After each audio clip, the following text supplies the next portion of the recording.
볼펜이 있으시면 13절 혹에 동그라미를 쳐보십시오.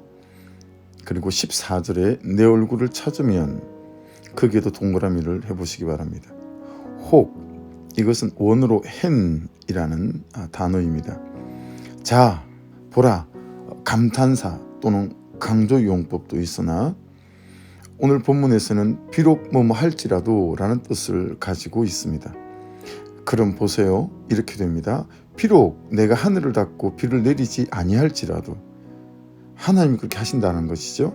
비록 메뚜기들에게 토산을 먹게 할지라도 하나님께서요. 비록 전염병이 내 백성 가운데 유행하게 할지라도 역시 하나님이 하신다는 것이죠.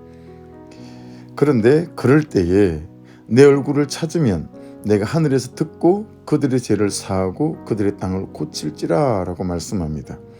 무엇을 강조한 것입니까? 앞에 것을 강조한 것이 아니고 내 얼굴을 찾으면 이것을 강조한 것이지요.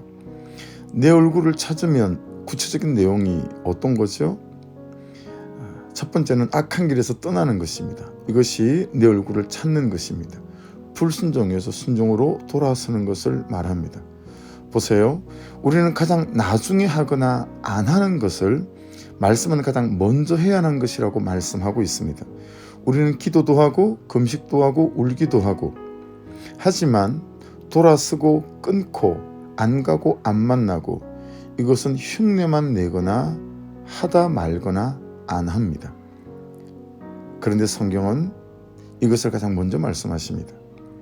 두 번째 내 얼굴을 찾으면 구체적인 내용은 스스로 낮추고입니다.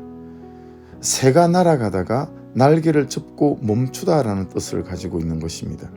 그런 이것도 동사이고 행동이고 행함을 말하는 것이죠. 특별히 마음을 접다, 마음을 굴복시키다 라는 뜻을 가지고 있습니다. 마음이 접혀야 행동이 접히죠. 감정이 접혀야, 욕구가 접혀야 행동이 접힙니다. 우리의 마음이 언제 접어지고 욕구와 감정이 언제 접어집니까? 기도로 은혜가 충만하고 성령이 충만하고 믿음이 충만할 때이죠. 그때 우리의 욕구가 접히고 감정이 접힙니다. 해서 내 얼굴을 찾으면 여기에 세 번째 뜻은 기도하여입니다. 기도하여, 팔랄이라는 단어입니다. 재판관인 하나님께 호소하다, 자신을 깨트리다, 곧 나의 죄로 가져오고 나의 죄로 인정하고 통회하고 자복하는 거예요. 기도할 때 나는 꽤나 의인인 것처럼 막 남편의 죄를 아뢰고 이게 기도가 아니라는 거예요. 그 남편의 죄가 내 죄 때문이에요 라고 그의 죄를 내 죄로 가져오는 것이 기도이고 그래서 그 죄가 내 죄입니다. 이게 기도라는 거예요. 그래서 인정하고 통회하고 자복하는 거라는 거죠. 그래서 중재하다 세 번째 뜻이, 그리고 하나님의 은혜와 헤아림을 구하다, 이것이 기도하여 팔랄의 뜻입니다. 이때 하나님이 허락하시는 것이 무엇입니까?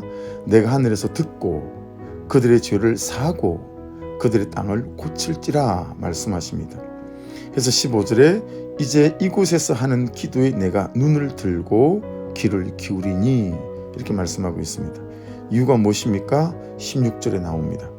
이는 내가 이미 이 성전을 택했고 거룩하게 하여 세 번째 내 이름을 여기에 영원히 있게 했기 때문이다 라고 말씀하고 있습니다. 내 눈과 내 마음이 항상 여기에 있으리라.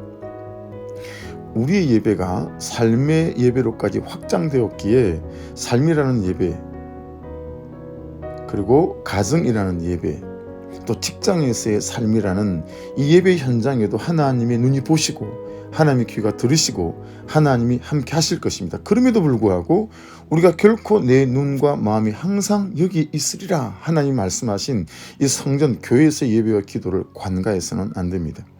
볼펜을 다시 한번 들어보시겠어요? 17절 행하기를 동그라미 다윗의 행한 것과 같이 하여 동그라미 모든 것을 행하여 동그라미 내 율례와 법규를 지키면 18절 전체 말씀이 그 대답이죠.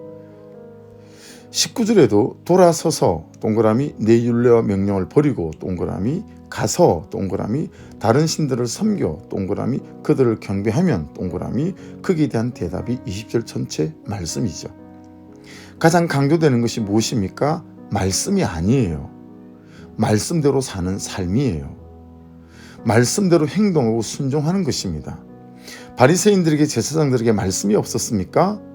아니에요. 믿는다는 믿음이 없었습니까? 아닙니다. 그들에게 없었던 것은 말씀대로 사는 삶, 말씀대로 순종하는 행동과 순종이었습니다. 성령을 부어주소서, 은혜를 부어주소서, 믿음을 부어주소서. 왜요? 무엇 때문에 그렇죠? 말씀대로 살기 위하여, 말씀대로 순종하기 위하여, 말씀이 삶이 되기 위하여, 믿는 바가 사는 바가 되기 위하여입니다. 해서 성령을 부어주소서, 은혜를 부어주소서, 믿음을 부어주소서. 이 세 가지보다 10값들 100값들 더 중요한 게 무엇이요? 말씀대로 사는 사람, 말씀대로 사는 삶이에요. 해서 보세요. 성전도 우리가 말씀대로 사는 사람, 말씀대로 사는 삶이 되라고 주신 거죠. 하나님이 성전에서 들으시고 보시고 응답하시는 이유도 말씀대로 사는 사람, 말씀대로 사는 삶을 위해서라고 오늘 말씀은 말씀하고 있어요. 그것이 없다면 하나님 당신의 목숨인 당신의 백성도, 하나님 당신이 계시는 성전도 버리시겠다고 말씀하시죠. 그 말씀이 19절로 22절까지예요. 적용 질문입니다.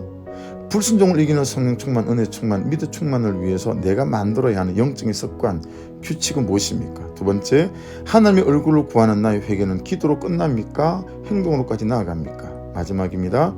성령을 부어주소서, 은혜를 부어주소서, 믿음을 부어주소서. 이 세 가지보다 10값절 100값절 중요한 것이 말씀대로 사는 사람, 말씀대로 사는 삶입니다. 이 말씀대로 사는 나의 삶을 가장 방해하는 것이 무엇입니까?